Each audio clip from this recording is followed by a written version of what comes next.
I would now request beloved and respected Daji to share a few words.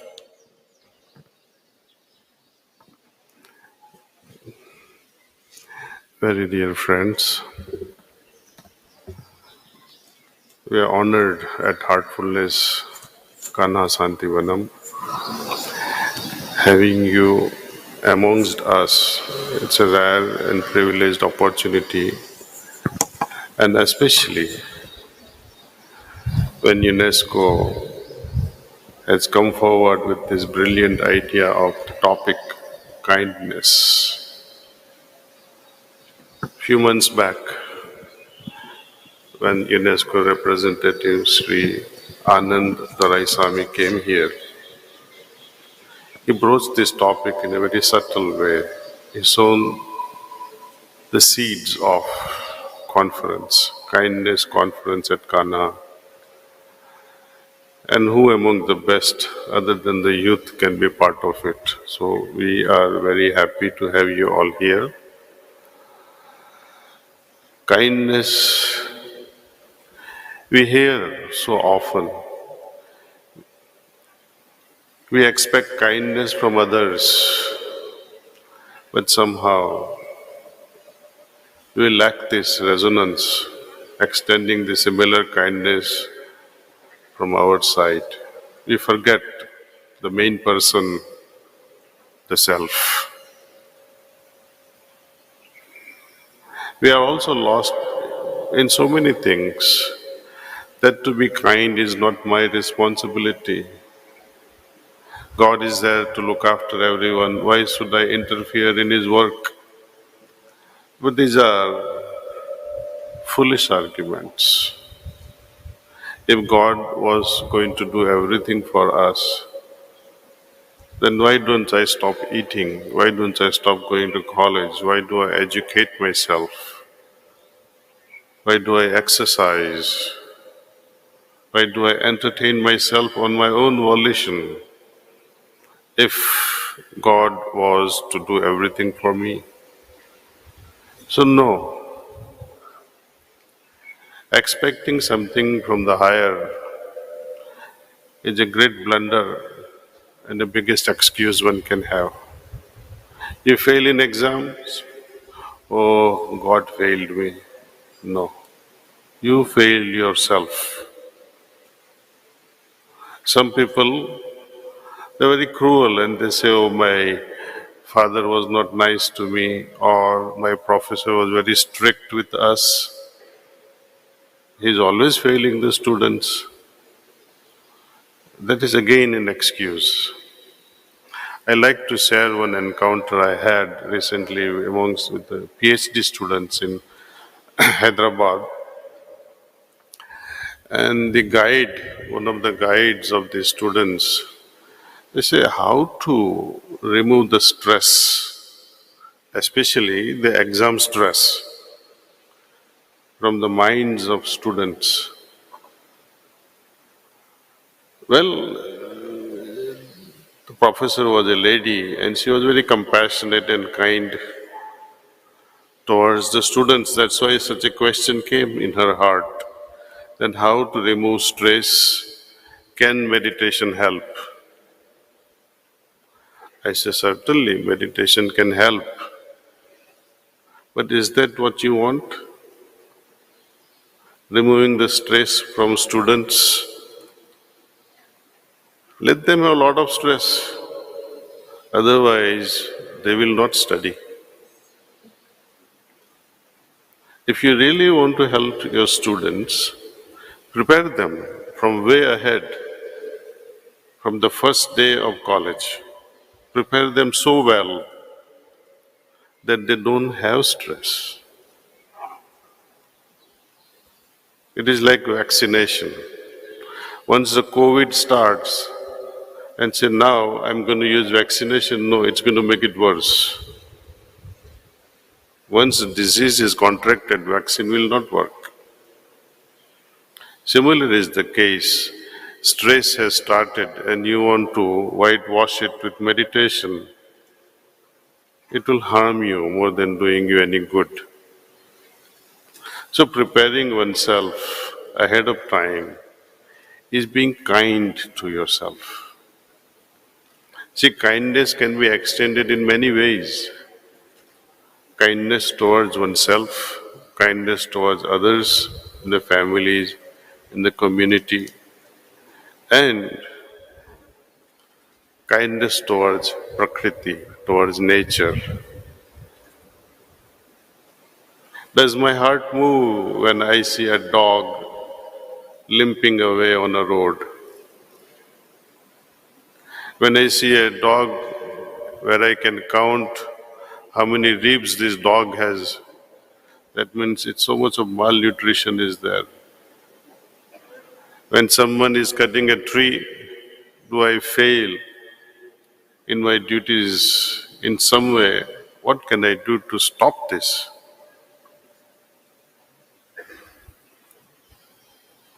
So kindness has a long role to play, and especially with oneself. Be kind to yourself. Many people say that. That means accept your strength as well as your weaknesses. But there too, it's a catch-22 situation, accepting your weaknesses. I have to get up early in the morning at 6 perhaps, do some exercise and study, but I accept my weaknesses. What will happen? Oh, I'm so kind to myself. I need to sleep a little more. That's not kindness, that is fooling yourself. I'd like to share with you one really scientific experiment that was done by Hal Hershfeld. It's a psychology experiment.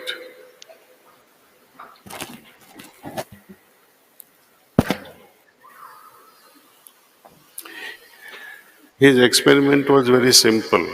He selected 20 subjects, control as well as experimental. What he did was very special. You have seen many apps. We need to do something with this sound system, please.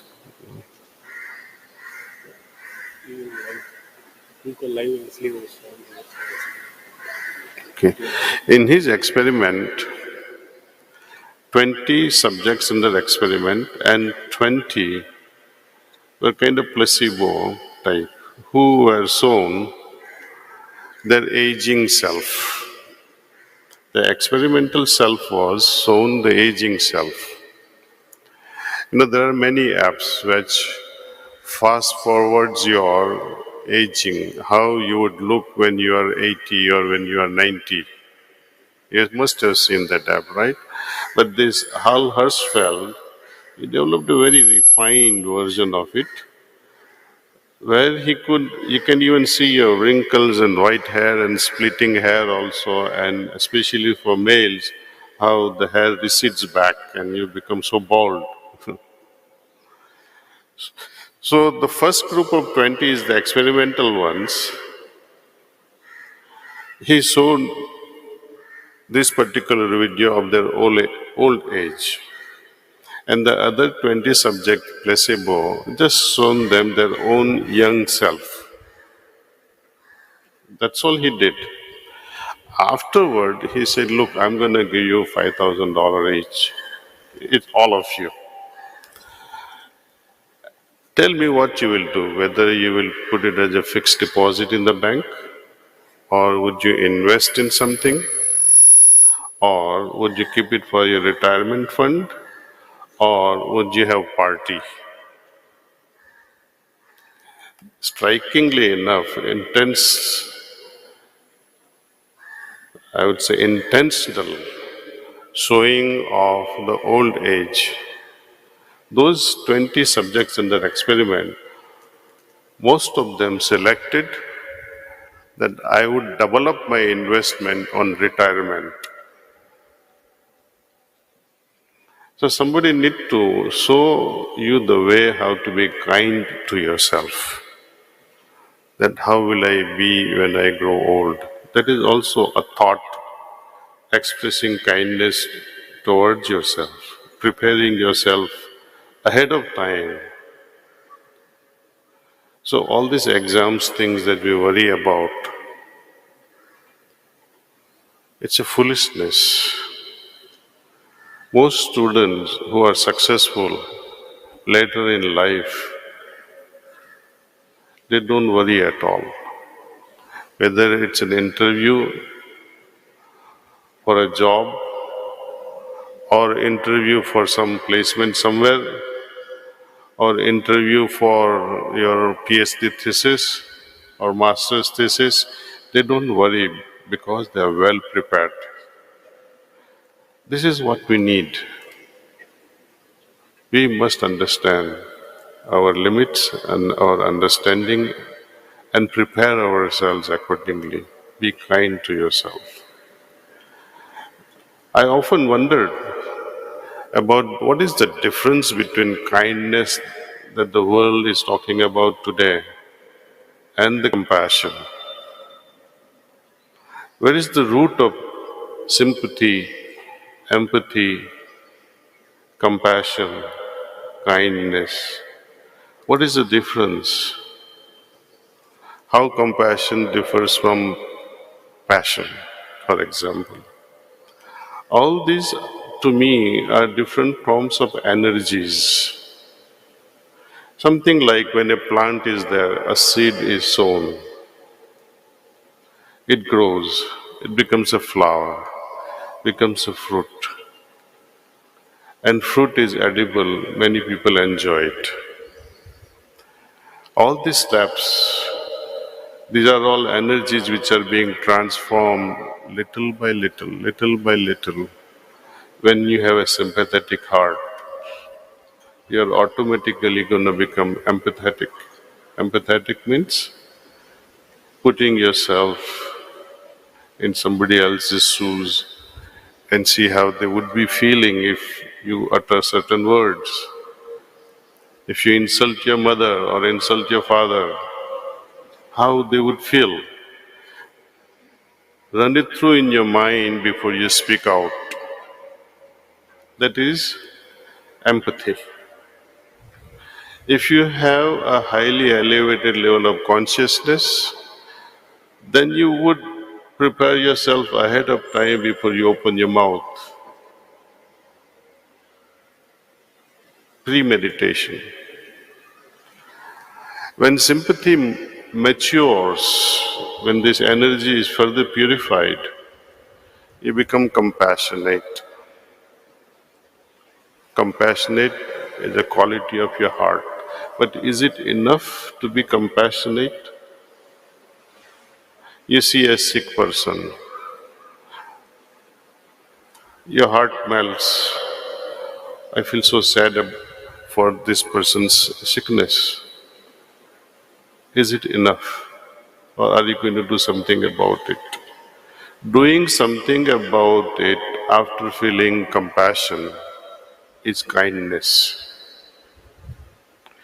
To me, the kindness is nothing but compassion in action. Put it very simply. Gandhiji's philosophy was great. He advocated the philosophy of non-violence. But when we are talking these days of compassion and kindness, it surpasses Gandhian non-violence philosophy. Because what happens in being non-violent, that you will not hurt other person. Okay, the other person is sick. I will not hurt this person. Is it enough? But compassion is far better than non-violence, where your heart is going beyond hurting someone into helping someone. You are taking actions in your hands and doing something about solving the problem with your family or in your community. If our country has to grow, if our globe, our Mother Earth, has to grow to a next level, then we'll have to take personal responsibility in our hands to do certain things on our own. Governments world across are doing their best. They have their own interests. And it's okay. But government alone cannot fulfill everything. Just as my father and my mother, however loving they may be, they cannot do everything for me. I have to study, I have to prepare myself, I have to exercise, and if possible, help them as well. It's a mutual thing. It is too bad that in our country we are too dependent. In a way, we blame government for every little thing that goes wrong. Our youth must not become impotent. They must become Vairya, meaning bold and courageous, and do something positive for the nation. How to do it? Many youth are misguided in many ways. Only question I request you to ask yourself, fast forward your life and think for a moment that you are 80 years of age. Before you do anything, remind yourself that you are 80-year-old and think that you have 3 grandchildren, all of them teenager of your current age. They're all asking, Mommy, I'm a lesbian. Mommy, your son asked, I have become gay. I would like to go to my party. Would you give them credit card and say, enjoy myself? Enjoy yourself. Ask these questions to yourself. Ask a question. Recently one person asked me, Sir, I am gay. What to do? I say, let your heart answer that question. The very fact that you're answering with this question, that you have a question about you being a gay. I have no problem. But think for a moment, if your father was gay and your mother was a lesbian and you saw all their acts, would you tolerate? So before taking any decisions, making any decision, taking any actions, ask yourself the same question and see the answer that comes out from your heart, and follow your heart. Following the heart is not that easy. Often we are on the crossroads, especially when you are getting a job, or whether I should transit from my job to a business, or whom to marry. I have 3 girlfriends and I can't make up my mind whom to marry. My heart says something, my mind says something, whom to marry. I like to listen to my heart, but my mind is louder. So revisit yourself that whenever you have made a decision in a rush, when your mind has pushed you around, what sort of results or what was the outcome of making a decision when you were strongly believing in your logic, in your mind? But all the decisions that you have made in your previous processes of making decisions, when you listen to your heart, did you ever go wrong when you made a decision with your heart? Figure it out. So you have that answer. Always listen to your heart, even when there is a temporary loss. See the brighter future ahead and then make a decision. All these energies we talk about, energy of empathy, sympathy, compassion, result into actions in kindness. Many people talk about, especially I'm so proud of our Telangana state in many ways. Many states talk about serving the water to needy. Recently I was in Maharashtra, I was in Madhya Pradesh, traveling by car, villages after villages. And I see women, children standing in a line with mud pots, miles away from their homes, trying to fetch water either from the well or from the rivers. It's a sad thing. It's the first state in India, Telangana, where you see certain kindness towards its own citizens. Every house has water.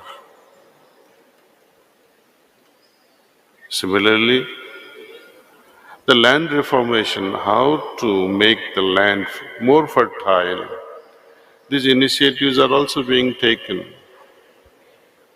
I don't know how many of you are from villages. Can you raise your hands, please, from villages and who has some amount of land?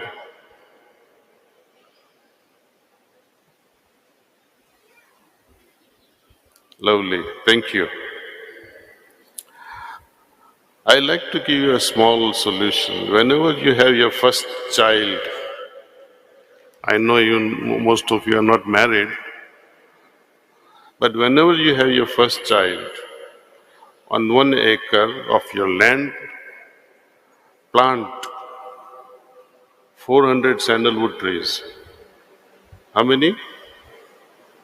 400 sandalwood trees for your first child. When you have a second child, another 400 sandalwood trees. Why am I saying this? Because on the 15th year, these 400 trees will bring you, can someone tell me how much money you will get?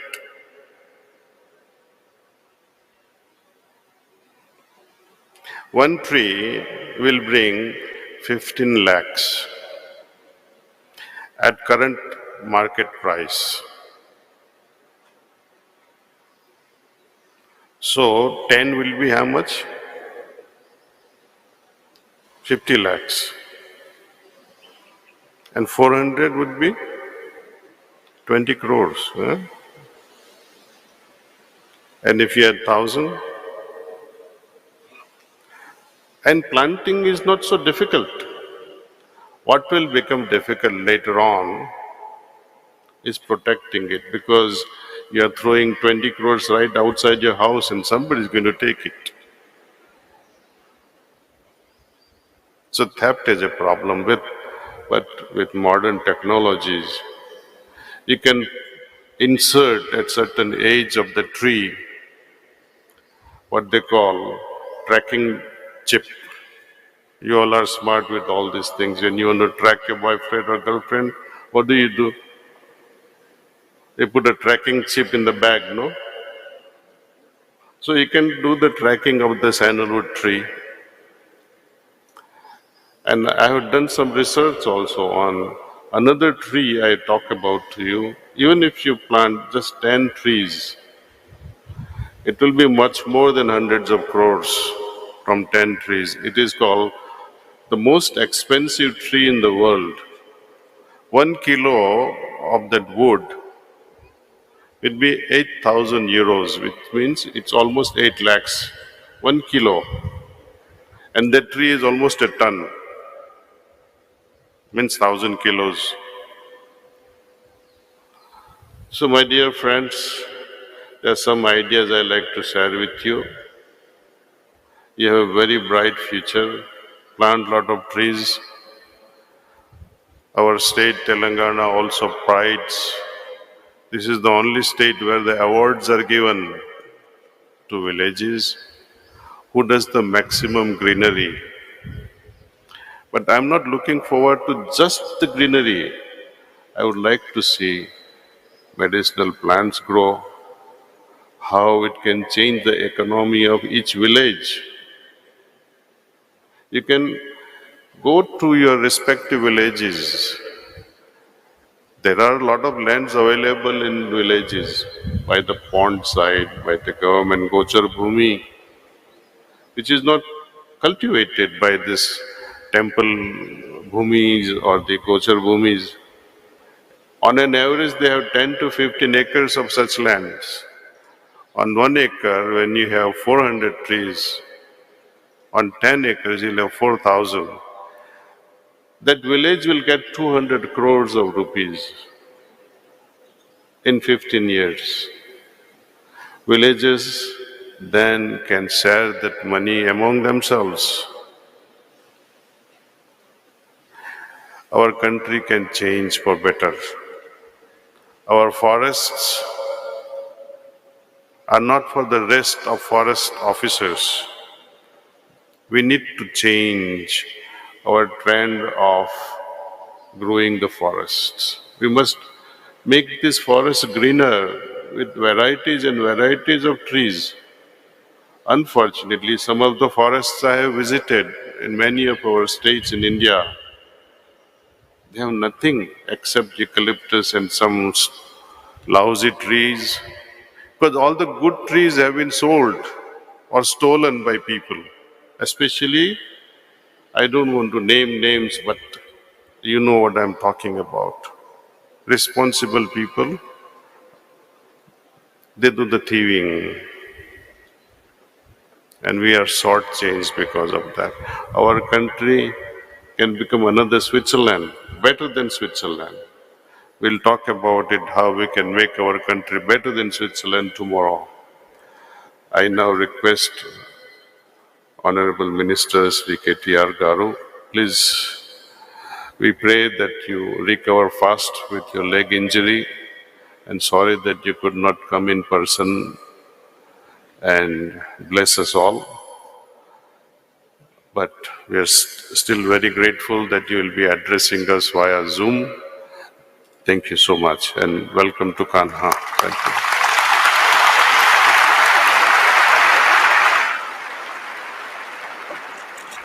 Thank you, respected Daji. I was listening with rapt attention, and I loved what you said about kindness. Compassion in action is what you called it, and I completely agree with you, sir.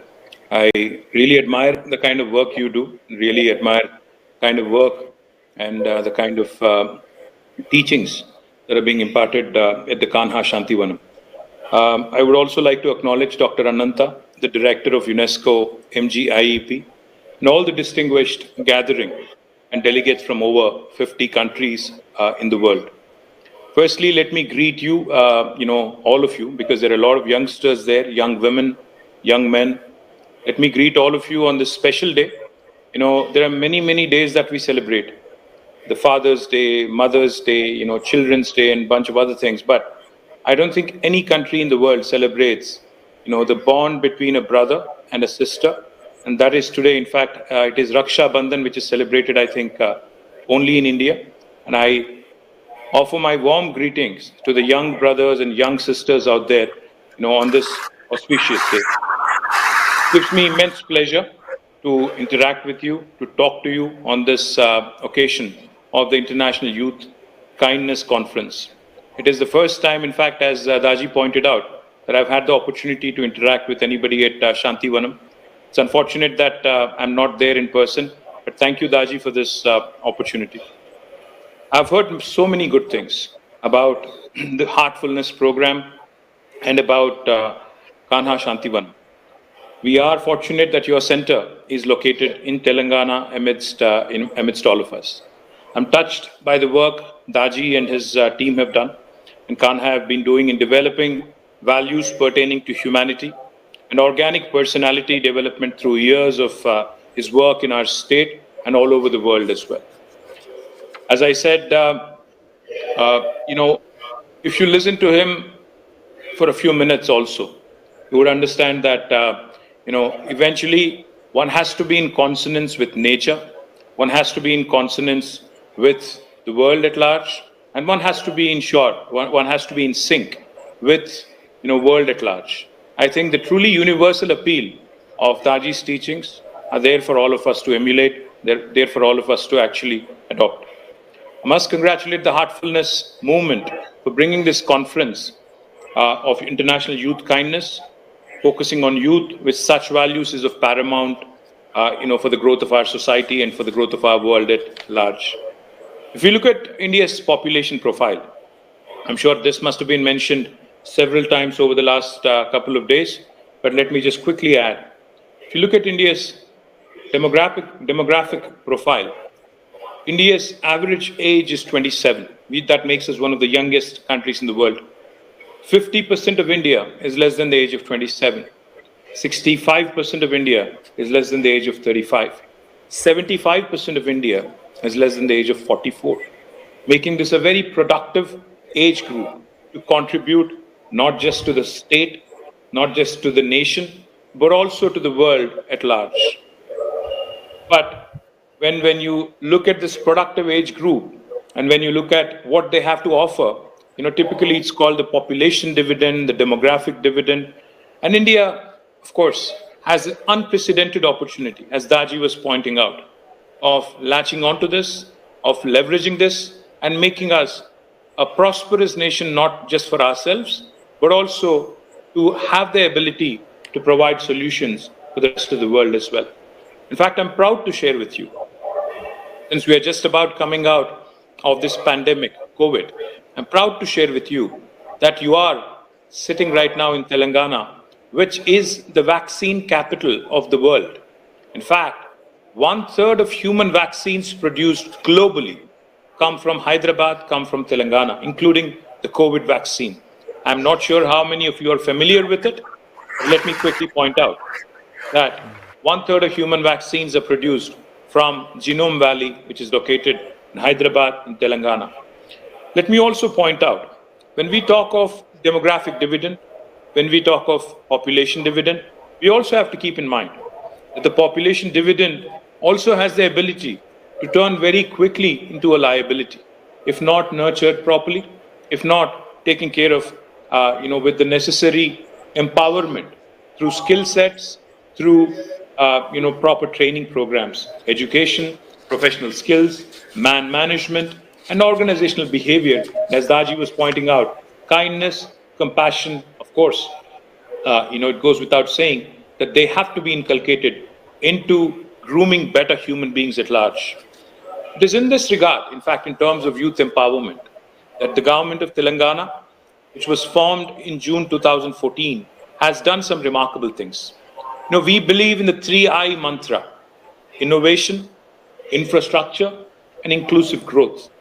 And as many of you there who are Indians would obviously know, that we are, in fact, on the 15th of August this month, celebrating 75 years of our glorious nation, independence for our glorious nation.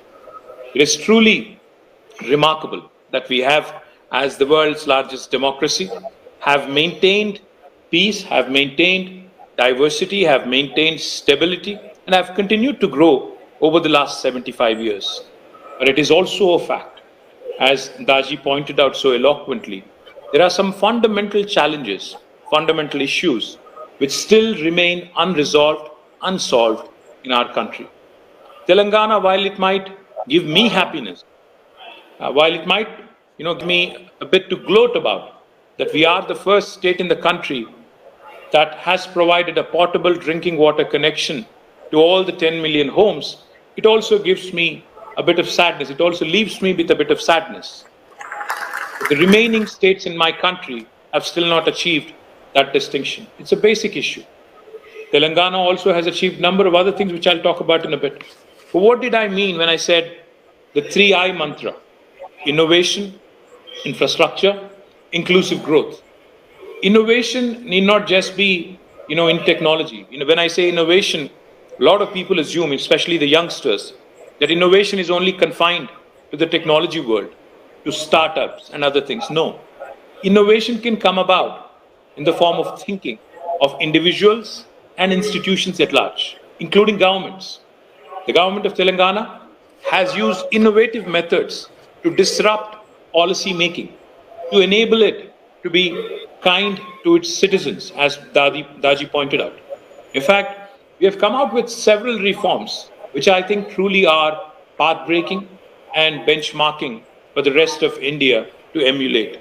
One of the things I'm very proud of is our Panchayati Raj Act, is our Municipal Administration Act. 10% of the budget of each village, 10% of the budget of each municipality is earmarked as green budget to ensure that we continue to improve our green cover in our villages, in our cities, so that we pass on a better planet, a better state than what we inherited from our predecessors. As a result of this, over the last 8 years, as a result of our Honorable Chief Minister's brainchild, a program called Harita Haram, which roughly translates to a green necklace for Mother Earth, we have been able to plant more than 240 crore saplings, which translates to 2.4 billion saplings, out of which 85% survival has been ensured, and as a result, today Telangana stands proudly as a state with a remarkable increase in green cover of more than 7.7% from the 24% we started out with in 2014. Today our green cover has enhanced to 31.7%, which in my opinion is truly a remarkable achievement, considering all the pressures that we have in terms of urbanization, in terms of suburbanization, etc. We also have innovated and disrupted in terms of several other policies, be it our rural development policy, which has ensured that when Government of India recently announced top 20 villages in the country, 19 were from my state, Telangana, out of the top 20. And when they released the top 10 list, all 10 villages from the list were from Telangana, which is a delight if you ask me. Not only in terms of rural development, but also urban development has been a priority for us. In fact, when Government of India issued its Swachh Sarvekshan results, 12 municipalities from Telangana also have won awards in various categories.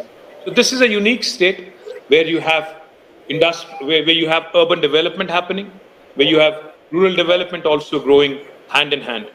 This is a state where you have the green cover, increasing. We also have industry growing rapidly. We have our agriculture exports increasing. We also have our IT exports, growing at almost 240%. This is a state where you see welfare. This is also a state where you see rapid development. That makes Telangana unique and inclusive in its approach of holistic development. We've also ensured that we remain a top destination to attract investment into our state. I would be remiss in my duty if I do not talk about the TS I-Pass, which has again been a remarkable policy and a remarkable initiative of Honorable Chief Minister, which has given us an opportunity to shine in the ease of doing business rankings across India. TS I-Pass stands for Telangana State Industrial Project Approval Self-Certification System. What does this mean?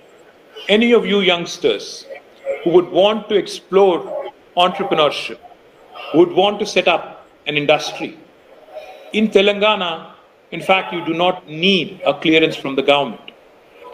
We have conferred upon you through TS I-Pass, the legislation that I just mentioned, which was passed about 7.5 years ago, a right to self-certification, just as how the Government of India has conferred right to information as a right of the citizen, right to education as a right of the citizen. We in Telangana have conferred upon our entrepreneurs a right to self-certify themselves as being in compliance with the law of the land, as being a law-abiding entity, and start construction of your factory or your services, start your service on day one without seeking any clearance from the state government or the village panchayati or the municipal body. Now, how does this work? We only request that you submit an application online on the TS iPass portal along, with starting and commencing your operations. Now, why do we need that? We need that because we need to know who's doing business in our state, and if they are following all the regulatory framework, and any concerns with respect to pollution, etc., should also be taken care of. But once you receive your application, we take only 15 days to process and come back to you with an answer. If we do not deliver on the 15-day window, on the 16th day, it's a deemed approval. It's an approval by default. No other state in India will tell you this. Now, this is the kind of this disruptive, innovative policy making which has led Telangana to climb to the top of the charts on the ease of doing business rankings in India. And we are, therefore, in the last 7.5 years, a very attractive destination for investment. In the last 7.5 years, we have been able to attract more than 2.4 crore rupees in terms of investment. We've been able to give approvals to more than 20,000 units through the TS iPass portal. We've also been able to create more than 16.4 lakh direct job potential for the youth of Telangana, for the youth of India, to come here to set up their entrepreneurship facilities and to also explore growth opportunities. Let me also quickly add an important component, when you're looking for a job or when you're looking to create jobs, is to enhance your skills. Mahatma Gandhi ji, as Daji also pointed out, has always valued kindness more than offering prayers. The simplest act of kindness are by far more powerful than 1,000 heads bowing in a prayer, is what Mahatma Gandhi ji had said.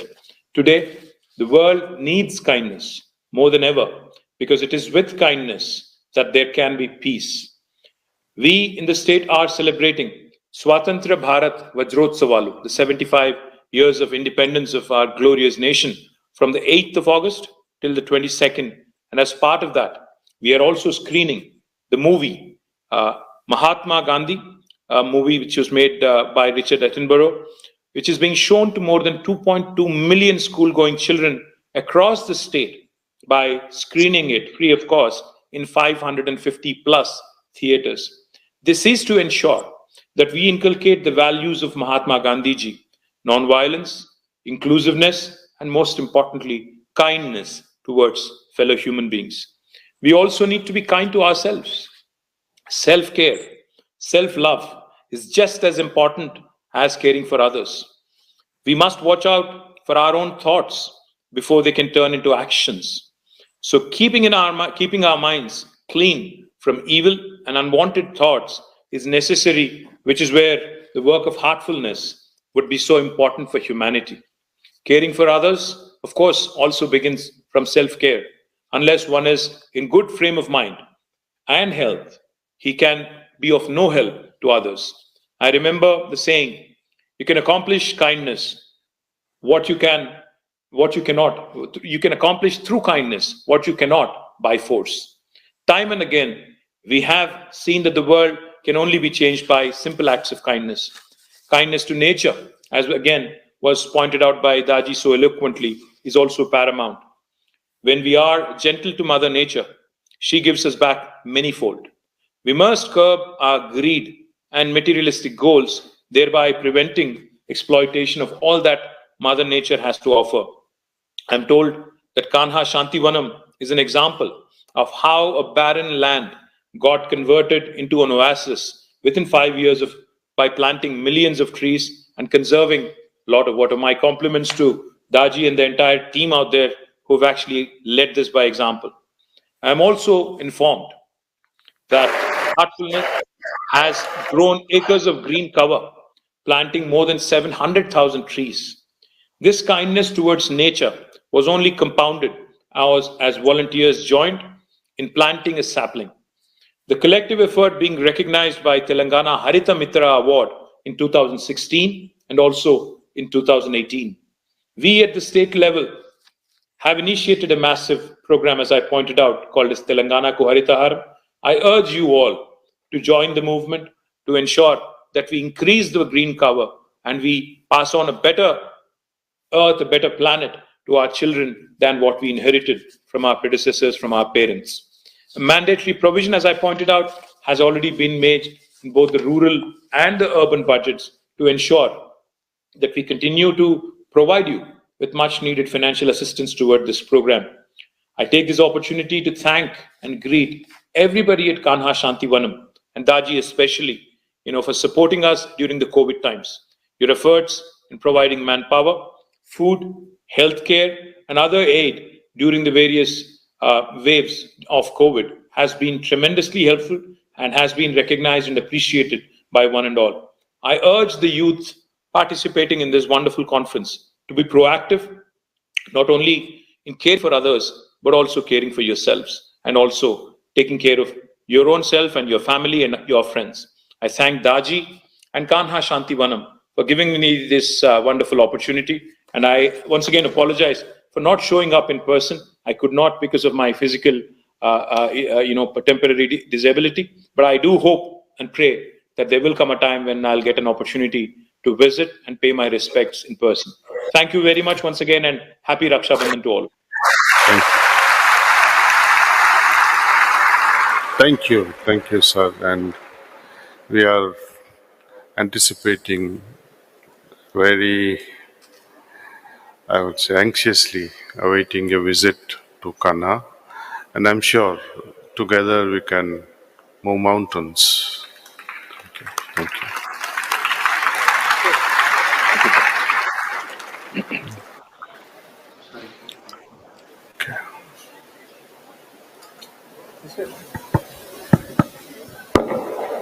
Thank you, Shri K.T. Ramarao sir, for your encouraging words. We would love to take a couple of questions from our youth delegates here for you, sir, if that is okay, of course.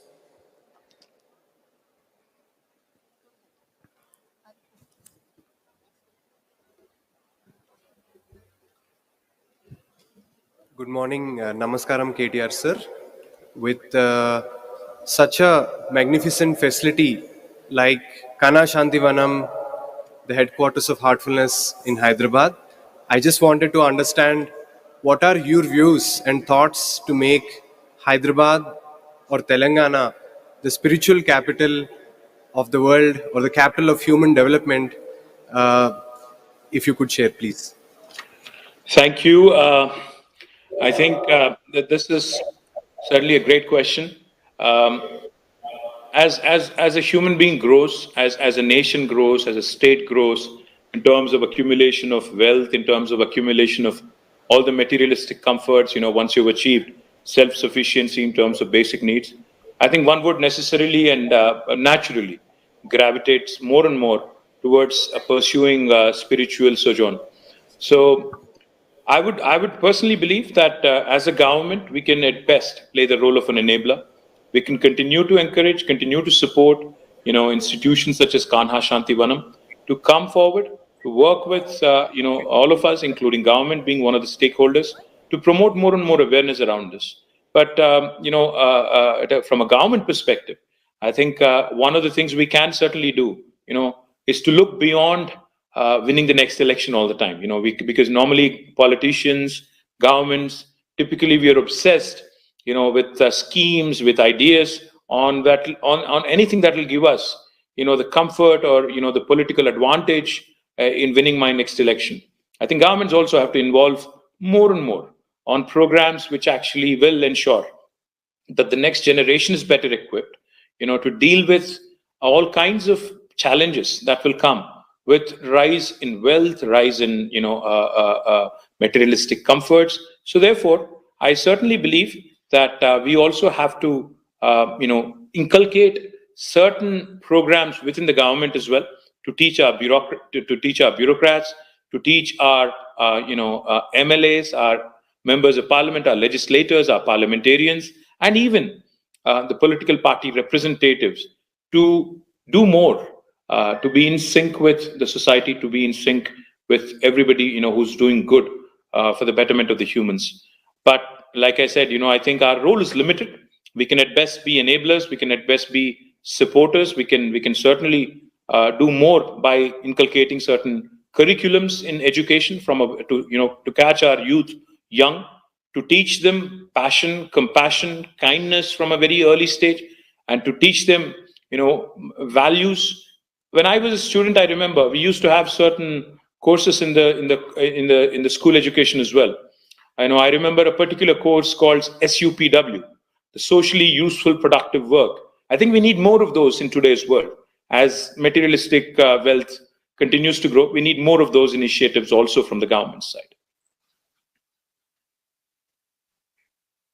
Thank you, sir. So my question was around instant gratification versus being morally aligned. I mean, I'm sure you've had moments in your life where you've had to choose between something that could lead to instant gratification but did not completely align with your morals versus the seemingly tougher choice where you knew what the right thing to do was morally. So how do you make that decision and what did you really choose? Well, that's a tough question, actually. We live in the Insta world, Instagram, instant coffee. I keep joking with my friends as well. People are changing names so frequently.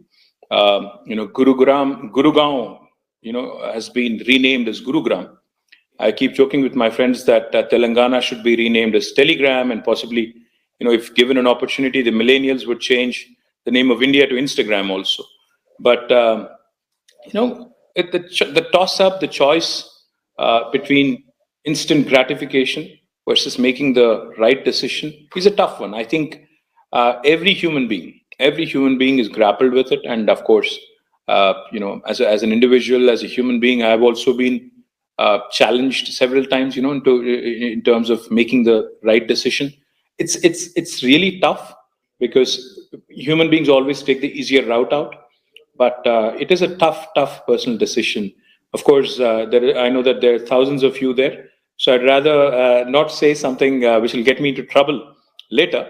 But it is a tough choice, and one has to be fairly balanced. One has to be fairly, compassionate to be able to make the right choice. And I think teachings, inculcated through practices, I think only can give you that right frame of mind to be able to make the right decision. Personally, I've had to make several such decisions. I've always leaned towards making the right decision rather than, the more easy one. So I hope I answered your question to some extent, if not fully. Thank you so much for that.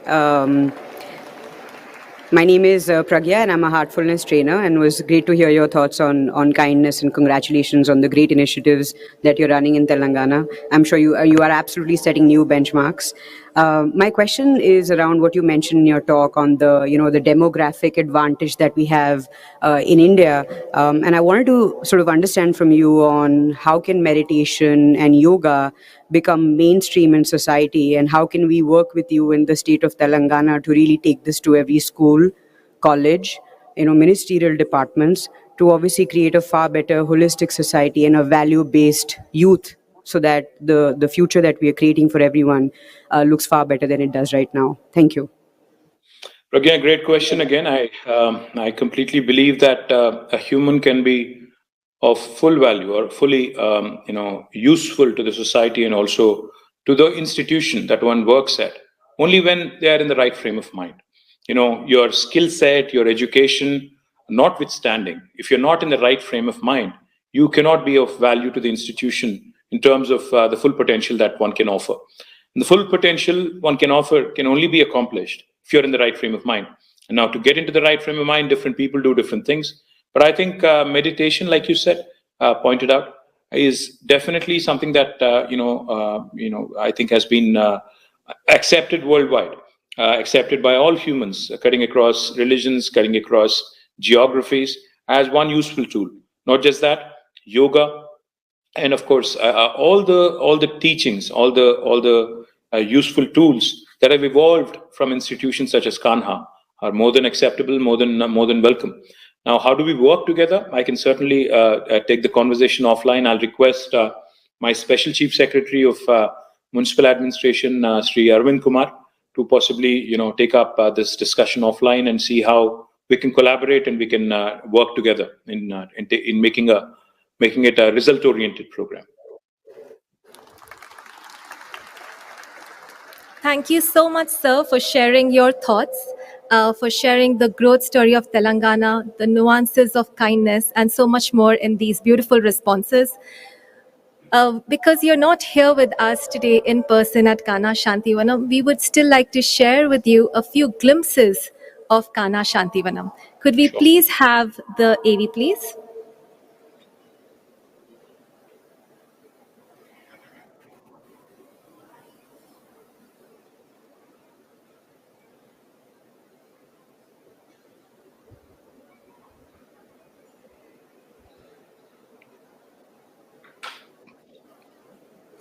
everyone needs in their life.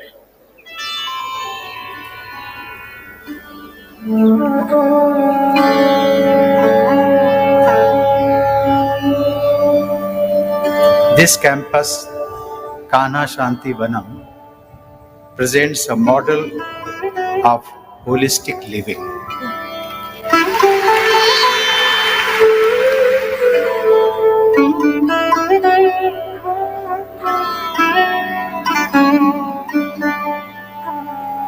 जो मैंने हृदय के अंतरतल से, हृदय के अभ्यंतर से जो अनुभव किया कि यहाँ पर योग और अध्यात्म की मूल आत्मा है।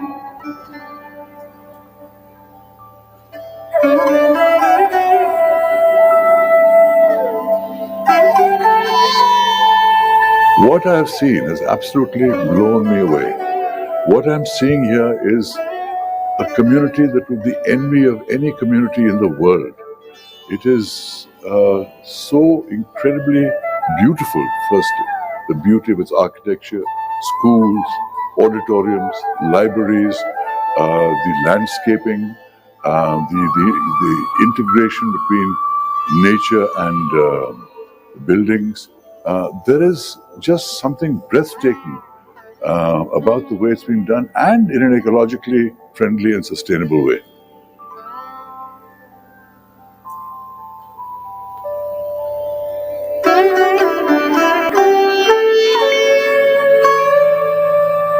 So for me, I think this place resonates with a lot of positivity.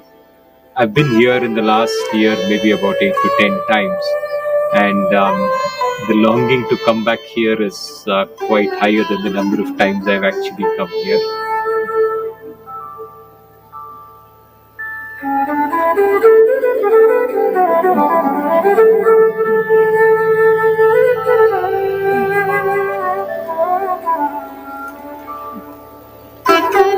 ये शांतिवनम बाबूजी की सीख का जीता जागता उदाहरण है।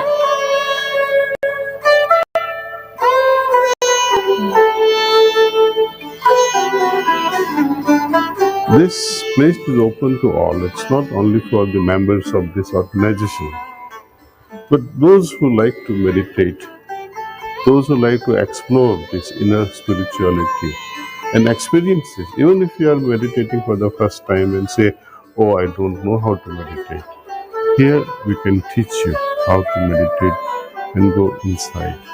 And again, I cannot emphasize more on this, that it is all free.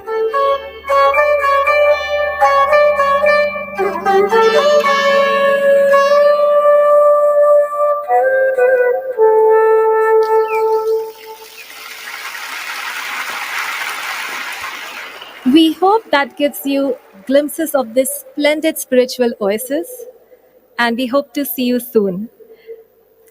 Now, proceeding on with our inauguration ceremony, I would like to request Dr. Nivedita Shreyans and Mr. Ramesh Krishnan to escort the dignitaries to join beloved Daji and Shri K.T. Rama Rao sir on the stage.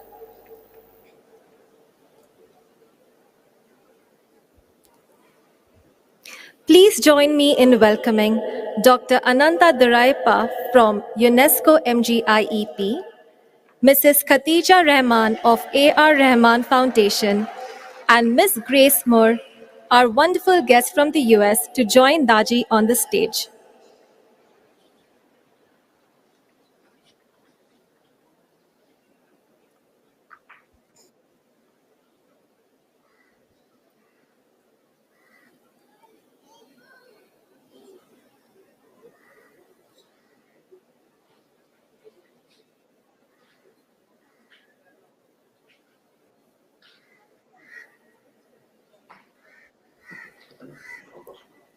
Yeah.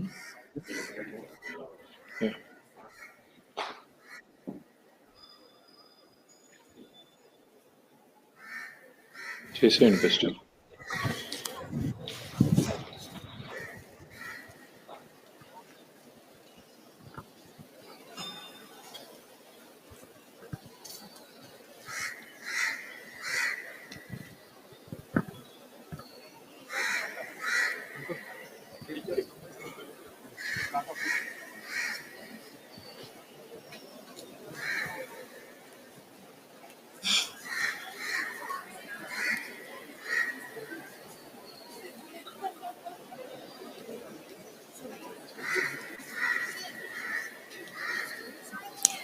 Requesting Daji and all the dignitaries to declare the Kindness Summit open.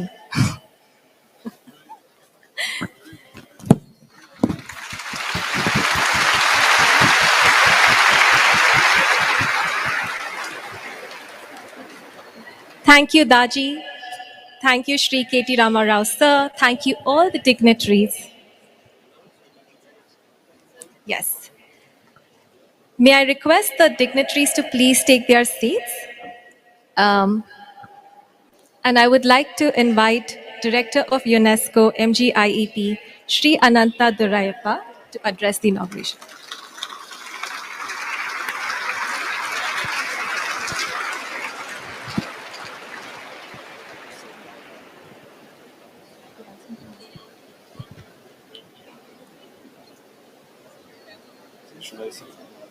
You can say it just after this.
Youngest one. Youngest one.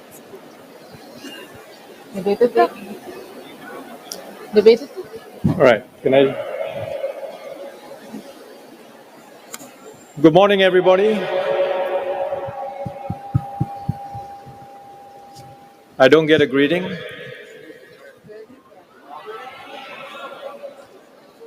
I can't hear you.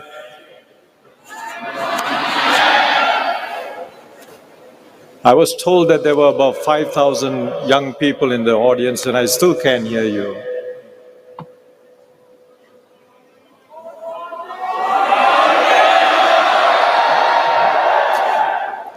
That's what I want to hear from the youth. I'm really happy to be back again at Kana. I'm surprised that I got invited. I normally don't get a second invite after the first one, so that's some good signs. Today we are here to celebrate International Youth Day. It's your day that has been organized by the United Nations. The second is to celebrate, as the previous speakers had talked about, the notion of kindness. And believe it or not, it's an innate nature of humans to be kind. And we have to embrace that. Now, contrary to what many people would say, evidence tells us that we live in the most peaceful of times.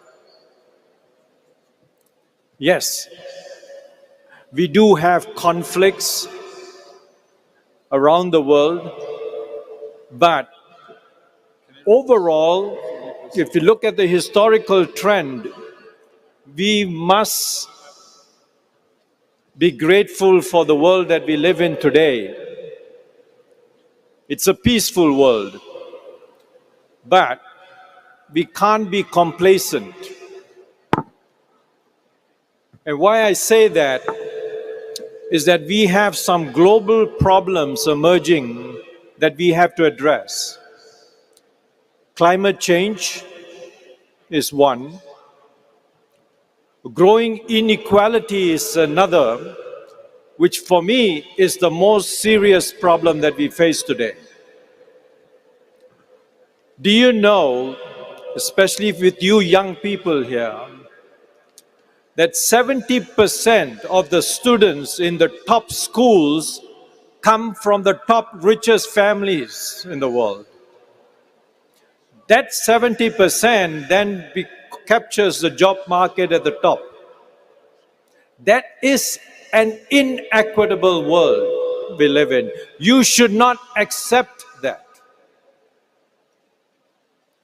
Because we are all capable of achieving whatever we want to achieve. It's not a matter of intelligence. And this is why I say the education system that we have has failed 90% of us. Because it's an education system that does not embrace what I call, or many of my colleagues call, neurodiversity. We all learn differently. And yet we have a school system that imposes a one-size-fits-all. I would say I suffered from it, my children suffered from it, and I think we need to change that. And the only people who are going to change that is you. So, the good news is that there is an agreement at the international level as well as at the national level. Our education systems must change. There is a global trend led by UNESCO, but even by the Secretary General of the United Nations for reimagining education. But here is where you have to be careful. Because if you want to change a system which has been there for nearly 300 years, you need to have a different mindset to start with. You can't let the existing policymakers dictate that change, including me. You have to do it. Because the problems that we have today were created by the mindsets that are trying to find the solutions. Doesn't work. And the reason I think the youth is where the future lies, because we know that you are risk takers. You go through that age group where you are willing to take risk. I remember when I was at about 26, 27, I used to drive at a way that I thought I was invincible. I used to do trips which used to take 6 hours in 3.5. Driving at about 140 kilometers, 200 kilometers, thinking I was invincible. I wouldn't do it now. But I'm sort of saying take risks, but not in an illogical way as well. But you are impatient, that is the nature of youth, for change. You want to take risk and you want to see change. So do it. And here's the opportunity to do it, because the Institute started a program called Calling the Kindness Campaign. We were collecting stories from all over the world by the youth. Guess what? We got 1.4 million stories. Sounds good.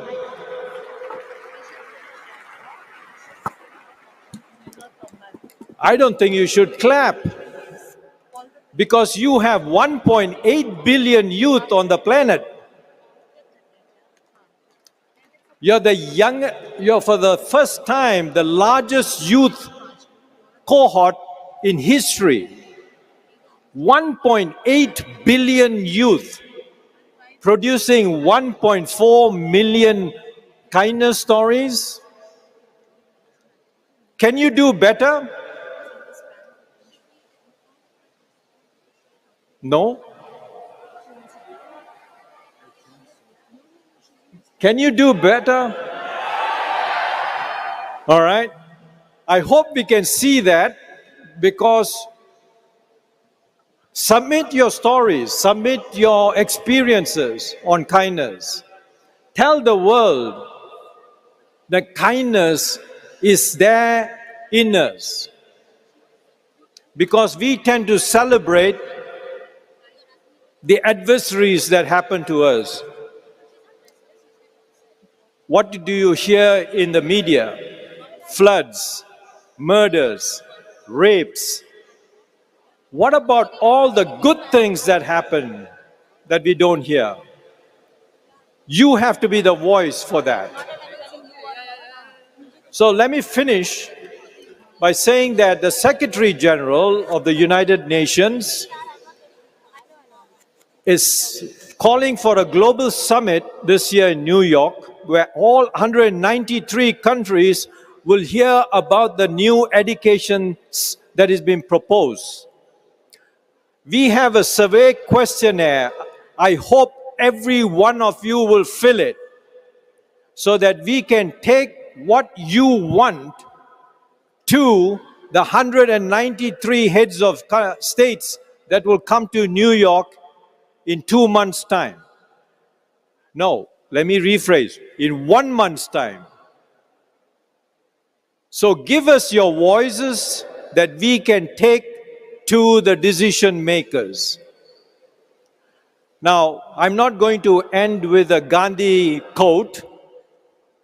Everybody expects me to do that because I come from the Mahatma Gandhi Institute.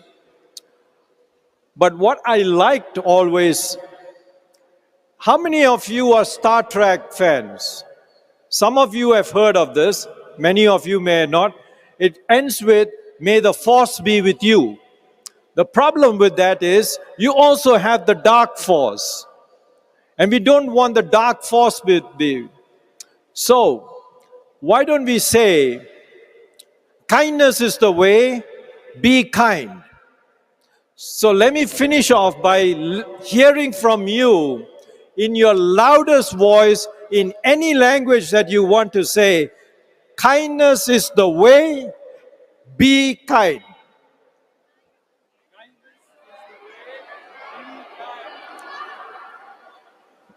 Is that 4,000 youth? I think that sounded like 100 youth. Can I hear that again?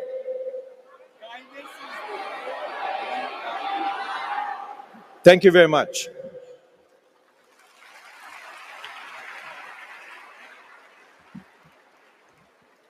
Thank you, sir. Next on, we have Miss Khatija Rahman, a distinguished musician, director, and trustee of the A.R. Rahman Foundation. Miss Khatija made her singing debut at the tender age of 14.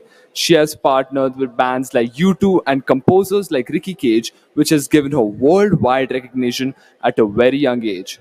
She's an active social worker and has organized with Cancer Institute, WLA, and Bhumi, India's largest youth volunteer non-profit organization.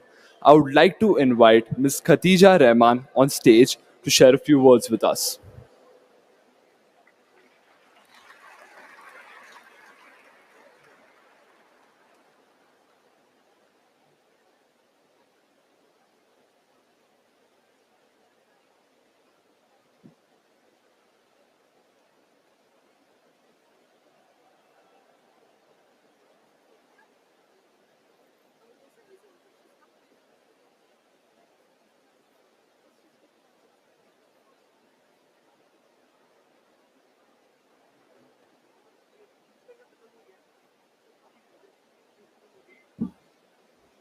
Before Miss Khatija Rahman makes an appearance, I would like to remind everyone in the audience to use our hashtags and promote hashtag heartfulness, hashtag Kana Shantivanam, all the social media platforms like Instagram, Twitter, YouTube. Please go ahead and do it.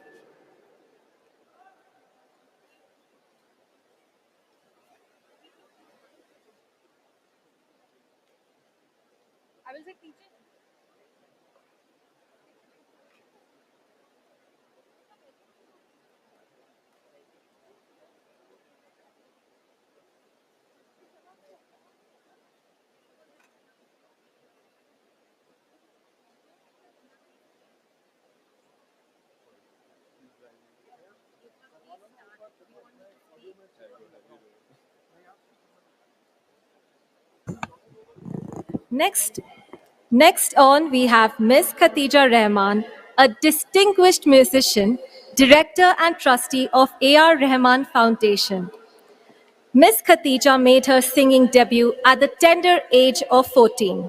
She has partnered with bands like U2 and composers like Ricky Cage, which gave her worldwide recognition at a very young age. She is an active social worker and has worked with Cancer Institute and Bhumi, India's largest youth volunteer non-profit organization. I would like to invite Ms. Khatija Rahman on the stage to share a few words with us.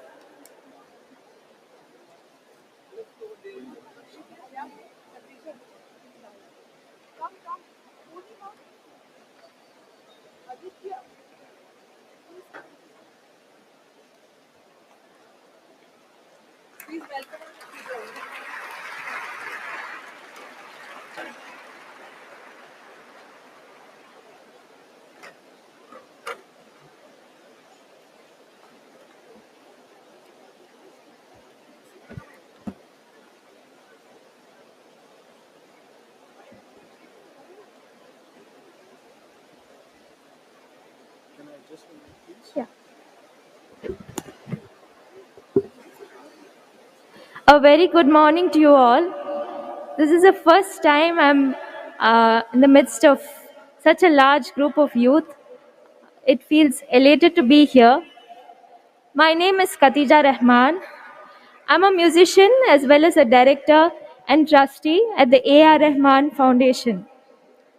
It's with great joy that I'll be speaking to you today as one of the inaugural speakers at the conference about how to be kind towards yourself and others.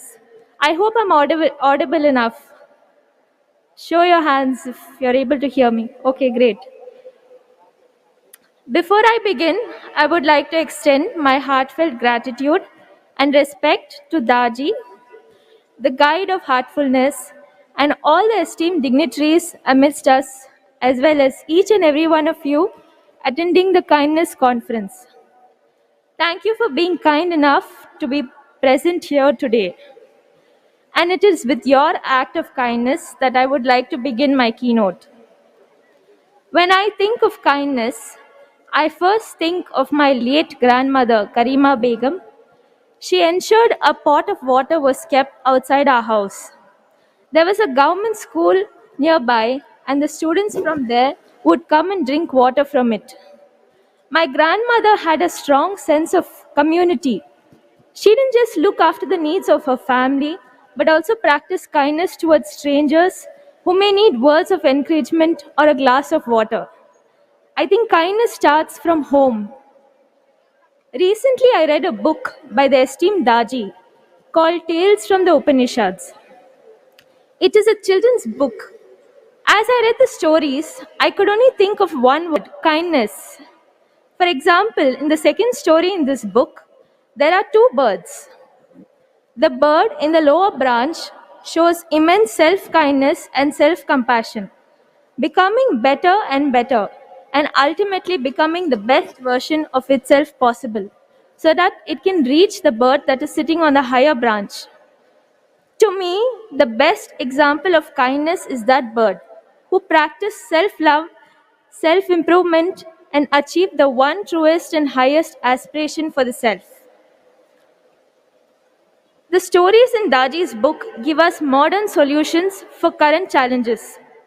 So today, if the youth can show that kind of self-love in improving themselves, acquiring skills, being altruistic to society, helping other human beings, and also in becoming better versions of themselves, that is the epitome of kindness. This is not a selfish type of kindness. Instead, it is an altruistic, selfless type of self-kindness. Kindness to oneself is also important for the survival of humanity.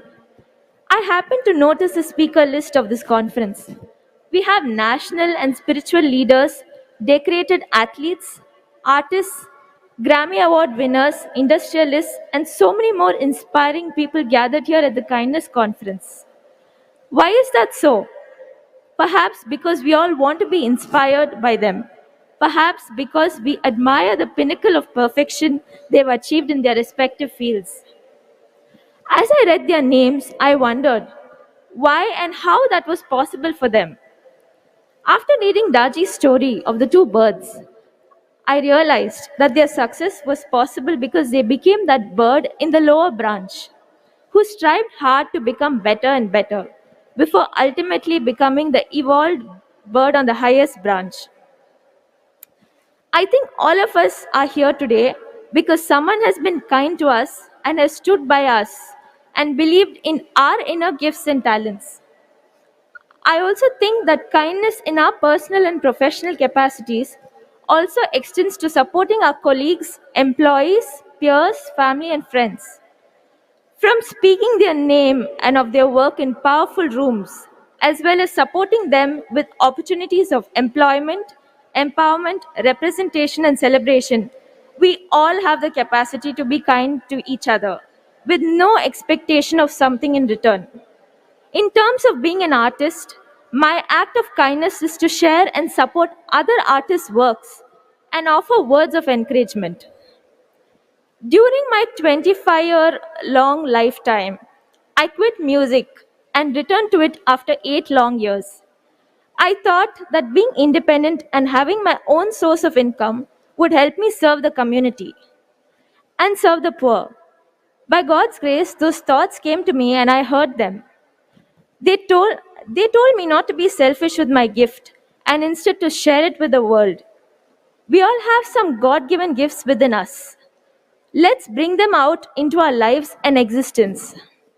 People message me and tell me that my songs are healing and they find my voice and it brings them to tears.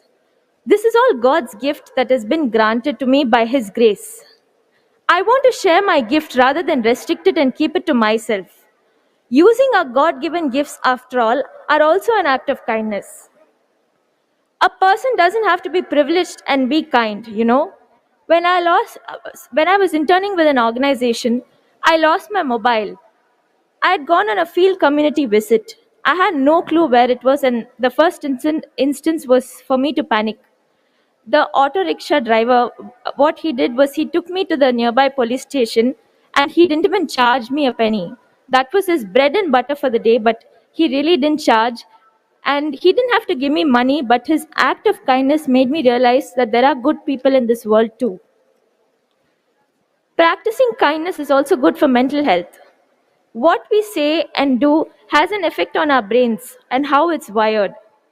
We have the power to change the circuit board of our brain on a soft level.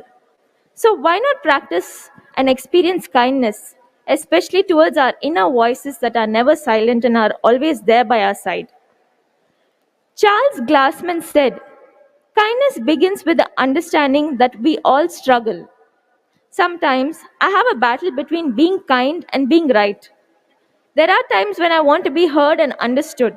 So I make my point, even unfortunately at the cost of being rude. It's something I'm battling with and I'm working on. Kindness and forgiveness, after all, are interlinked. As I struggle with being kind and being right, words from a Taylor Swift song came to my mind. Never be so polite you forget your power. Never wield such power you forget to be polite. Being kind costs us nothing. So even as we undertake the task of navigating the not always easy journey of being kind, we can extend that very same kindness towards ourselves. It has taken a lot of practice, but I've now reached a point where I don't beat myself up for my mistakes. I instant learn from them and process ahead in life as an evolved human being. Start small. Kindness starts in your own house. We don't have to do big things to be kind or pay millions to help people. Support a friend who has just started a business. Check in with your driver or domestic helper and ask if they are okay and doing well. It all goes beyond paying them their salary. Schedule time and spend time with your family because you'll never get this time back. I read another book called Kindness Matters, recently released by UNESCO. It is a collection of inspiring real stories of kindness and courage. Starting from the very first story, the book relates how tiny acts of kindness create grand global transformations. Here, more than anywhere, the following proverb applies: the journey of 1,000 miles begins with the first step. We don't have the authority to decide who deserves kindness. There are a lot of lessons we can learn from nature. The sun, the trees, the very own air now, which is giving us a breeze. They don't differentiate. They share their gifts with everyone. There are no restrictions. They are available to everybody and share their benefits with us, irrespective of who is a good or a bad person. Like Llewellyn Vaughan Lee said, even as we deplete her, the earth, she continues to give and give. Her generosity is a lesson for us all. The best age group who can naturally, willfully, and intentionally spread kindness is the youth, you all. We have a well developed mind and a soft and tender heart. We are also more open and positive in our attitude. So, if acts of kindness alone change the world into a better place, we, the youth, are the best people to do it. Don't be swayed by peer pressure. Tune into your own frequency and uniqueness. Find your own calling. Celebrate your gifts, what makes you stand out. Don't follow the herd, be the shepherd. I happen to practice a heartfulness meditation with a wonderful soul and friend named Purnima, who is a heartfulness trainer. I felt an immediate sense of peace and quiet in my heart right after. I realized I hadn't given myself that 10 minutes of time. Half the time goes in scrolling my mobile or attending to calls. So I think forcefully giving myself that time really helped. Even this morning, it was so calming, just not talking to anybody, just tune into my own frequency helps so much. We could all practice one act of kindness every single day. Just one act. It doesn't matter if it's big or small. Today I've been kind by sharing my experiences with you. My only request is that you take this energy forward and share it with someone else. Thank you. Namaste. Would you like to take some questions? No? If they ask, any youth has any question, you want it? Okay. Okay. So, dear friends, this was Khatija Rahman for all of you, a very, very active social worker. And of course, she's herself a musician and composer. And does she really need to do the social work? Does she need?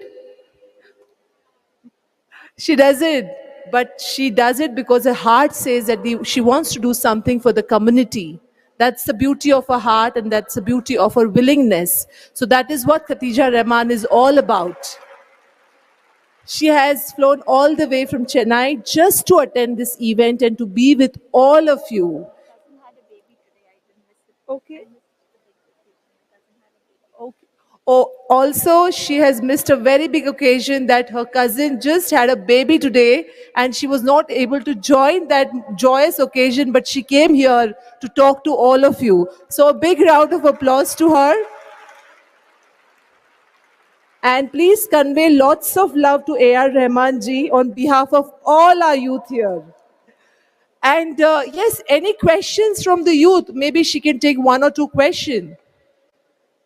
Yes, quickly, सामने आके किसी को question पूछना है तो you can come and ask her a question. If we can just have a mic ready. Yes, you can come here near the control. Any boy or girl. She's all ours today for some time. Yes? Any question? You can raise up your hand otherwise. Yes? Okay, okay, okay. Okay. Okay. So that's it. So thank you so much, Khatija, for being here. Okay. Hi, Khatija. In your talk, you referenced a lot of books and literature that you have gone through and perused to understand kindness. If you can just share what were some things that you remembered and something that were remarkable and stayed with you in terms of how to inculcate practice kindness in your life. Um, Honestly, those are books given to me by Purnima. There were a lot of stories, so I just picked very few. But I think instead of the books, I would use practical examples. As I said, I am struggling as well. It's not been easy because people tend to take me very, since I'm soft, they tend to take me for granted. So I'm still trying to establish my own boundary. So I think life, more than any book, teaches me a lot. So, is there any incident or story from your life that you can share with us? I think you all know the Taslima Nasreen controversy. So that's when I knew I had an inner voice. Honestly, I never expected to be amidst so many youth. I have huge stage fear, but thanks to you all for being kind to me and resonating with my speech. And I think if not for you all, I would not have come this way. I'm an introvert from school, would never take part in anything in school or college, but I think that controversy awakened something in me which I didn't even know I had. So it's just life. Thank you so much. Thank you so much. Thank you so much, Khatija. Those were wonderful insights and lovely words. I'd like to request Dr. Nivedita and Aditya Varela to please felicitate you on the stage.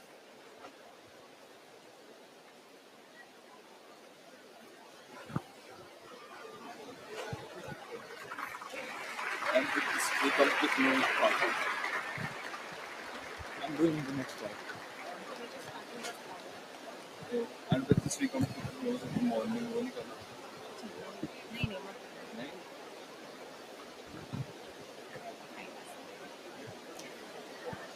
Okay, now moving on, Rudra. Before we proceed to the next segment on the this morning agenda today, I have a question for you. Do you think you were born with kindness? Like, was it in your genes, or do you think it's something you've cultivated over a period of time? I don't know about others.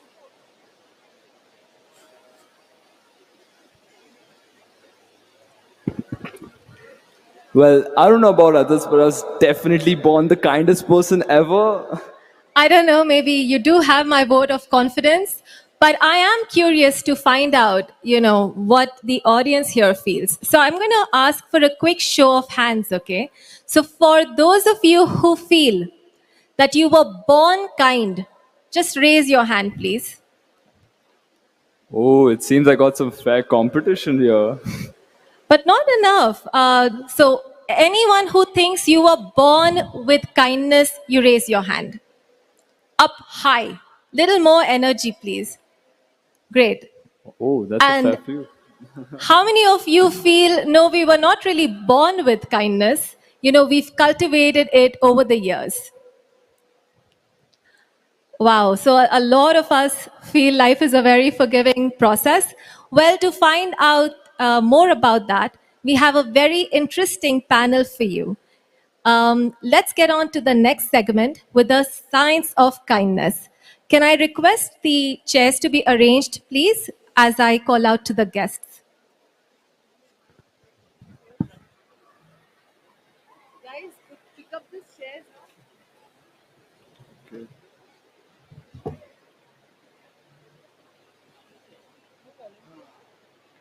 Should we just do it ourselves?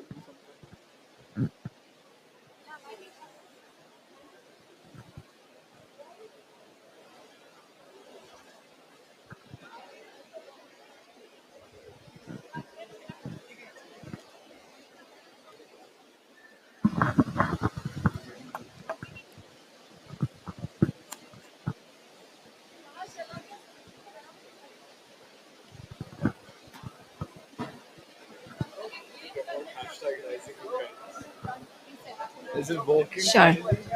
So while we are having Okay, I apologize, everybody. We have a few management games until the setup is done. Requesting our superheroes on the right to please come onto the stage very quickly, please.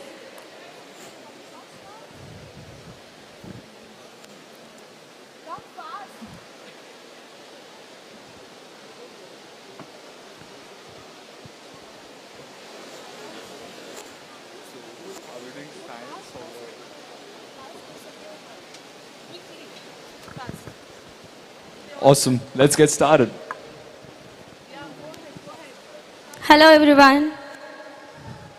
Hello everyone. I'm not able to hear you. Hello everyone. So I'm Kritika Kadam from PIMSA, that is Pillars Institute of Management Studies and Research. It is in Panvel, New Panvel, Mumbai. So we are here to organize a management event like management games and few of the interesting games for you. So the very first game which I'll introduce to you is opposite orders. That means you all have to play this. I'll give you the orders and what you have to do is you have to do it in the opposite way. So if I say right, you have to raise your left hand. If I say left, you have to raise your right hand. Okay, so this will show up your listening skills and your attention towards me and my words. Okay, ready? Volunteers ready? Okay, so let's start. Right. Right. Left. Stand. Sit. Sit. Jump. Jump. Stand. It's wrong. Stand. Sit. Rotate left.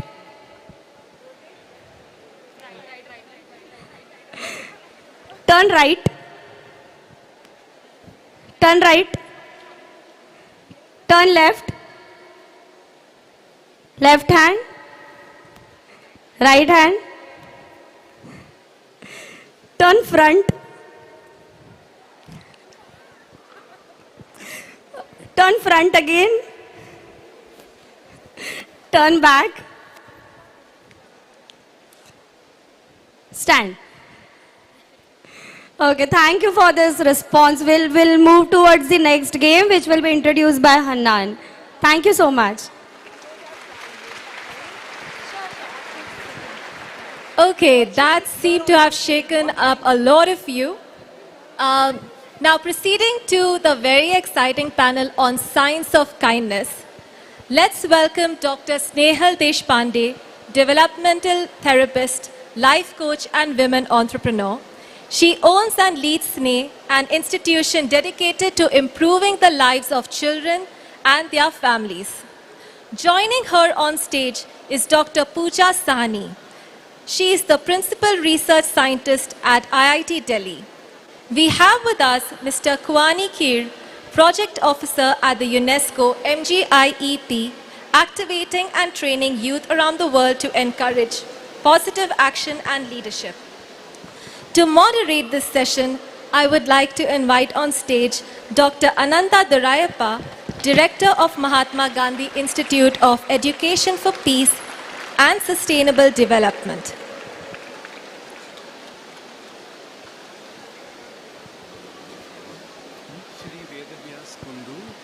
Program Director at Gandhi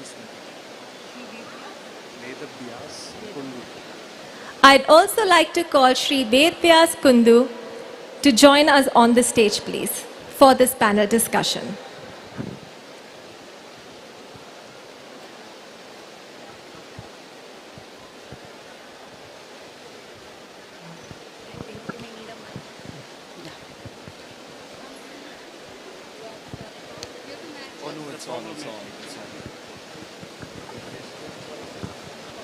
Yeah.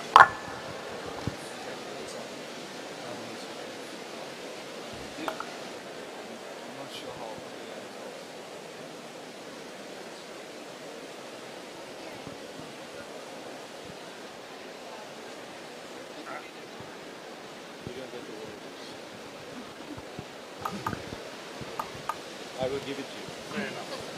Or we can toss mics.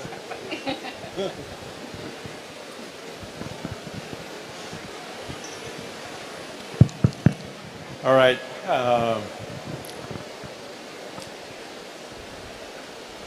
I'm always amazed when we start talking about the really interesting issues, nobody wants to listen. And they just come to listen to politicians and others. I wonder why. See, everybody is walking around, doing all their stuff. I'm just being a bit provocative. All right. Everybody talked a lot about kindness today in the morning. I was really fascinated with the last speaker, who went a little bit more into what it was all about. Because the problem is people use the word so flippantly. Kindness, as I mentioned, was an inert nature of humans. But unfortunately, we forget very quickly once we start growing up and get into the system of what we call humanity. I always say that we are born, or we are by nature kind, but we have been so intelligent that we have set up systems to make us unkind. And so we need to work at it. So I have today a panel, interesting panel. I'm not going to allow them to say just what they want to say, but we're going to have a dialogue. We're going to debate. We're going to sort of say kindness is not easy. I find it very difficult to be kind. Because the first thing that I get, my first reaction is one of fight or flight or freeze. How do we change the 3 F's into one, which is the K? That's what our challenge today is. And how do we get that into our school systems? Because the schools is where our kids spend most of the time. And I still believe that schools are the main culprit that creates unkind individuals, because we have a system where we pit each other against, it's against you, against me. The way exams are established is about beating the other person rather than about yourself. What's wrong if you say, I improved? Isn't that what matters? Rather than saying, who's the top guy and I have it's a never winning game. There's always somebody going to be better than you. So how do we change that? And that's the challenge I'm going to throw to my colleagues here. So, let me introduce them, or let me give the only opportunity that they can speak what they want to say is introducing themselves and a little bit about themselves. Not about your work, but just a little bit about yourselves. What is your passion and what you aspire? So let me start off. Please introduce yourself. Thank you. Thank you, sir. I am Vedavyas. Okay. Thank you. Thank you very much. I am Vedavyas Kundu, and I am working with Gandhi Smriti and Darshan Samiti, Ministry of Culture, Government of India. And my passion is to work with young people all across, not just nationally but internationally. And the whole idea is how we can promote a healthy communication ecosystem. I'm a person from the field of communication, so my passion is to promote non-violent communication ecosystems with all the stakeholders I work with. Thank you. Yeah, first of all, so I am Pooja Sahani and I am working with IIT Delhi. Sorry, I had to, kind of use that heavy weight. Okay, so, I'm really passionate about youth, really, children, And if you will actually see my career trajectory, it didn't start that way. I'm really, so coming from an environmental scientist background, so I have now working on how the brain responds to environment and how, nature empathy as a construct can exist. Some of us would actually, would like to believe that it exists at one end of the psychiatric spectrum.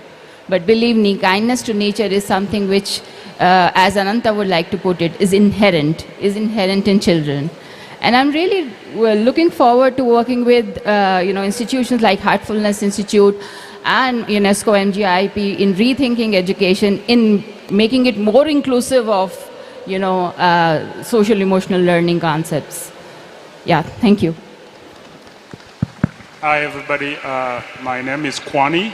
I'm originally from South Sudan, but I'm a global citizen, and that was my boss, still partly my boss, but now I work for UNESCO in Iraq office. I am passionate about affecting change, whichever way you can define change. I just want to make things better, whatever that might be, and education, specifically education and working with young people is my focus, and teachers. I did not have good teachers when I was in school, and so I have been trying to see if I can improve teaching or the profession of teaching. Thank you very much.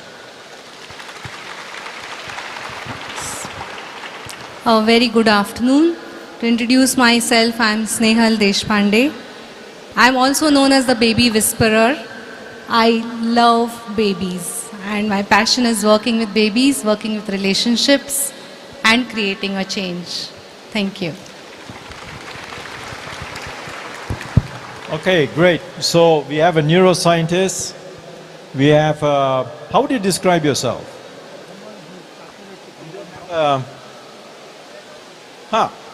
You're the only one who... Passionate to promote non-violent communication. I'm a communicator by heart. Communicator by heart. Non-violence by nature, okay. Neuroscientist. The in-between guy. Troublemaker. And a baby whisperer. Okay.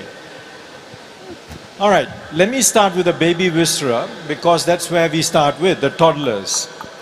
And there's fascinating research where they have shown again and again, irrespective of culture or context, because that has been taken out, where children are kind by nature.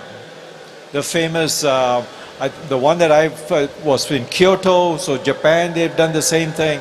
They've done it in the US with babies and toddlers. So let me focus our discussion today on competencies. So let's get really focused, because what I would like to get out of this discussion is 3 or 4 competencies that, starting from the toddlers to K-12 to maybe higher school, on what our education system should. So how would you prepare with the toddlers, or what would you not want to do with toddlers because they're already kind by nature?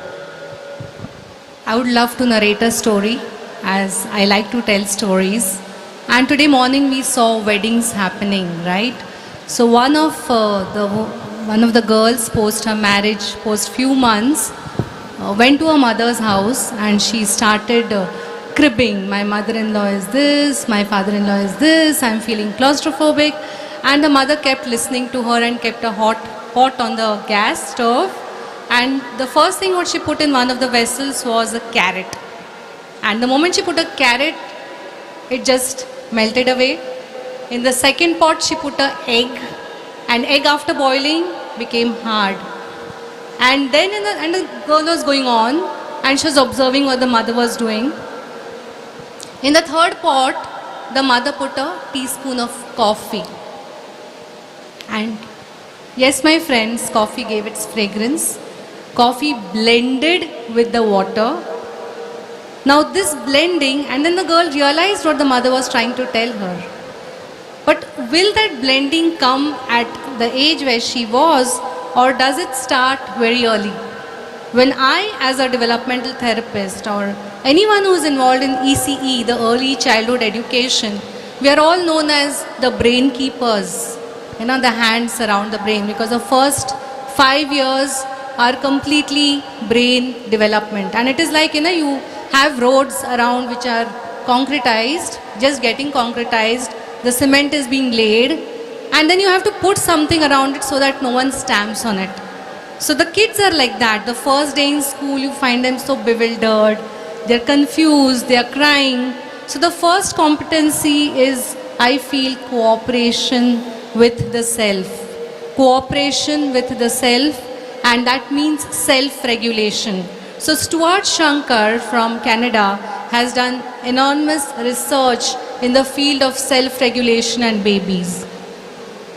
Then, parents who come to me, recently we had collaborated with a school for sports, and all the parents wanted the little one to excel, badminton, etc., etc. But that word excel, so prepare to excel, we should prepare the child to care. Care for someone else who is there. They're already caring, but to enhance that caring by preparing them not to excel but to care is the second competency, that's the second C. The third C, which I look at, which is very much required as a sensory integration therapist. The second C is prepare to care. The third competency as a sensory integration therapist, which I look and many parents don't know, is children develop with their senses. First being the biggest sense, that's your skin, the tactile. Going on to proprioception, that's your muscles, your movement, that's vestibular, auditory, vision. And parents don't know that the primary competency a child should have is creatively use these senses to play. They don't know. Many parents will come, oh, play. Oh, yes. And then they give their mobile. So creativity is another competency which I would like to enhance. And definitely,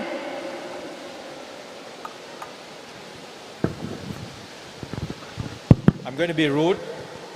You Time you only get a chance for one competency, but you already gave you three. okay. What I want to continue with the toddler. So we've heard about self-regulation, which I guess would be emotion regulation, similar.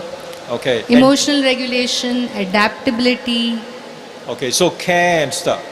Now with the new NEP, where they started up with 5443, which means they're going down to your age group. My going to be for all is, will the new NEP mess up the child who already in the previous had this sense of freedom and play? Now with the new education policy starting at the age of 3, I think 3 because it's 5, will there be a creep of the competition, preparing them for the work sector, preparing them for maths, preparing them for science? What will the implications be? What should we not do, or what we should put into the NEP when you're going down to the 3? Let me start with You are absolutely right. I'm really concerned of education going down to the level of 3 years of age, especially with the government giving mandate of numeracy and literacy as foremost running pillars. The educators need to work on with that age group. Having said that, as an educator, I think we need a whole paradigm shift if at all we need to reach to the level of 3 years to 5 years or 6 years. We cannot, we need to be mindful of not, decultivating their inherent qualities. And I totally believe that, when a child is born as an infant, he's actually a perfect system. He's a perfect system which has all the qualities to thrive, flourish in the society. But we as educators, unfortunately, kind of work as demons in his learning. So if at all the education has to reach to that young age, it has to remodel itself from just laying its stress on numeracy and literacy to whole lot of playful and experiential ways of learning. They need to be there with nature. Yesterday I went to this school called Heartfulness Learning Center, and I was totally floored by the ways the pedagogical innovations they are, making with that age group, making them live the life of a three. That's what we need to, as educator, be very, very mindful of, rather than translating our aspirations onto that level. All right. I'm going to only allow you guys 2 minutes, man, but should we then sort of let them play, because there's been a lot of experience in the Scandinavian countries on how play plays a huge role in this. So would you suggest as a pedagogy play? Yes, absolutely. Experiential learning, play-based learning, and a free play is what they need at that age. Okay, so I see Kwane as usual shaking his head, which means the troublemaker is coming in. Kwane, disagree. No. I'm sorry to disagree, not for the sake of it, but I think we should leave kids alone for the first 5, I would even go to 6 years. Just leave them alone, let them be. Let them wake up, let them play with their friends, let them eat, let them sleep. Just leave them alone. Education in any form is a form of indoctrination. You mentioned the word let them play. Yes, but don't structure the play. When you structure the play, it becomes education. Yeah, just let them play naturally. Yeah, don't structure it. Unsupervised, unstructured play. So, here's the dilemma. Unfortunately, the way society has evolved is that the whole notion of having one parent stay at home with the child is no longer an option. It's a luxury. So in many ways, school has evolved to fit the economic system. So assuming that we can't change that for the next 50 years or so, how would you advocate let the kid, so unstructured play is what you're suggesting. So let us tease that a bit. But in a structured or institutional structure, because the fact is the parents are not there. In many ways, I also say, if you have unstructured play and leaving the kids with the parents, unfortunately, those parents who are going to take an interest, those kids have an advantage over other parents who don't. And Daniel Mokovitz, in his great book, in terms of the meritocracy trap, talks about this and how those initial conditions are so different that it creates an unlevel playing field. So how can we structure an unstructured play? For After example, that, I'll come to you. No, that's a very good question. Now, I would use an example. When I was doing my graduate degree, I would coach kids part-time. Now, my observation, and of course I've not done research in this area, but my observation was sports, like any form of sports, be they team, be they individual, but mostly team sports, like football, like basketball, like tennis. That's one. The other one is, artistic expression, like drawing, painting. These have the inherent capability of not being structured. You cannot structure a football game very much as only just rules, basic rules and play. But here's my problem with artistic those. expression too. This is my problem with when you see soccer and even games like tennis. When you see the competition element comes in. So I will talk about my favorite because I'm a bit biased. I do kendo, which is Japanese fencing, which is very individualistic. But when we score a point, what we have to do is we go and bow to the other person and say, thank you for teaching me because I could not have got the point without you. And I remember once, this was the World Championships, and the person in the final went when they hit the point, went this way, which you see in football, you see in soccer, you see in tennis especially and stuff. He was disqualified because the spirit was violated. How do we get that into this unstructured, I will let,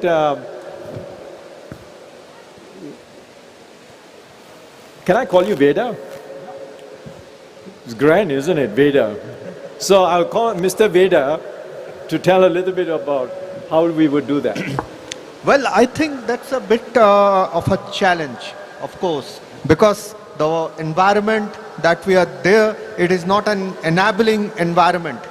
There is a deficit of egalitarianism, and there are the relative deprivation when we are talking about the whole system.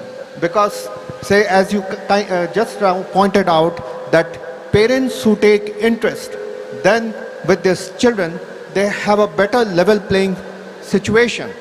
Also, when we are talking of the enabling environment in the home, in the society they are living in, so those kind of complex issues that are there, and when we are talking of trying to have some kind of a marry between the structured and the unstructured way, because at the end of the day, my own experience suggests when we start with an unstructured situation, the whole element of competition starts creeping in.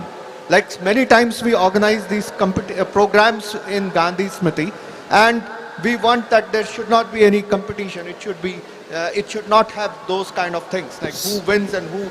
It should be all, individual potentiality, human potentiality coming in. But at some stage or the other, we find we get into that trap. Did you by any chance read the IC report? I had a glance to it. Because you used the term potentiality. And one of the things that came out from a 3-year report with 300 scientists is to move from merits to potentiality. Potentiality is individual, merits is against the others. Absolutely. But now you introduce the concept of parents. And this question is both to Pooja as well as Dr. Snehal. Parents. That's one of the biggest problems. Now, there is no requirement to become a parent other than just mad lust. All right? So, you produce a child. Now, should we have conditions that before you have a child, you need to have certain competencies?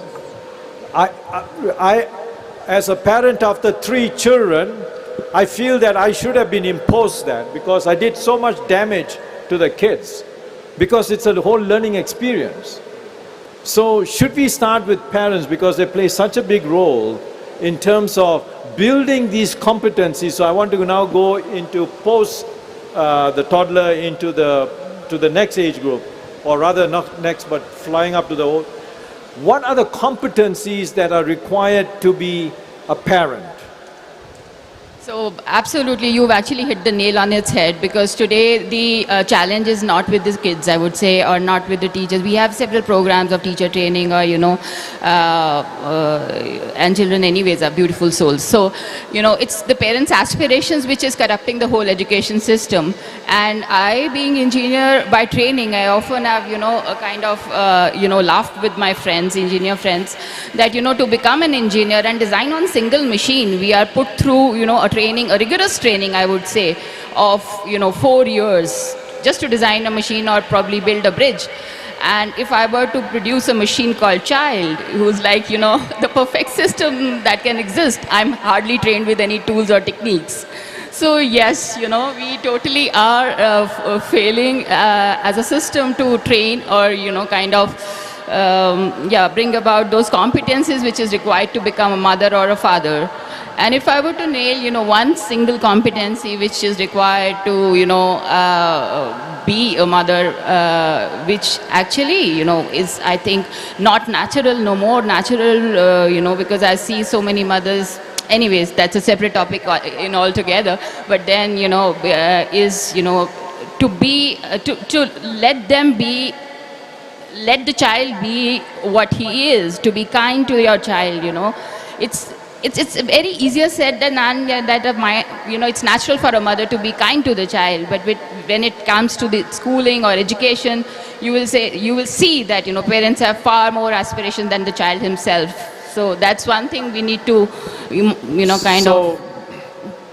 terms of, if I asked you for one competency of a parent, what would that be? Yeah, be kind. Be kind to your child. But to be kind, you need more fundamental competencies. As a neuroscientist, yes, tell me those foundational, one.